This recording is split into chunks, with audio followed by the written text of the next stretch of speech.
Grande escluso in Consiglio regionale il Movimento 5 Stelle. Oltre alla grande contrazione di consensi, individua un'altra causa per il deludente risultato alle regionali venete. Ma innanzitutto in Veneto abbiamo preso 80.000 voti. Purtroppo però 30.000 voti sono andati nella lista del presidente e non nella lista dei candidati e di conseguenza sono ai fini del quorum praticamente nulli. Questo non ci ha permesso quindi di avere quei due consiglieri che secondo la percentuale acquisita avrebbero dato luogo in regione. Ecco cosa è successo, spiega Simone Borile, il candidato consigliere che insieme a Erika Baldina ha raccolto più preferenze. In regione mancherà un'opposizione critica e propositiva, dice rammaricato Borile, che però non si esime dall'autocritica.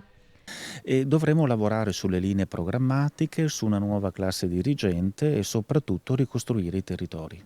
Luca Zai è l'unico grande vincitore, secondo Borile, che individua però un altro sconfitto. Sicuramente il perdente in Veneto numero uno è Matteo Salvini, perché il partito della Lega Nord non arriva al 15% rispetto al 50% della lista Zaia.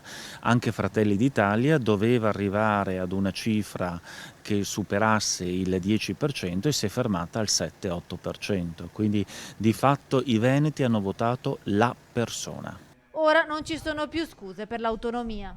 Ma vede, quando si ha così tanto consenso, ad arrivare al 76% si hanno anche tante responsabilità.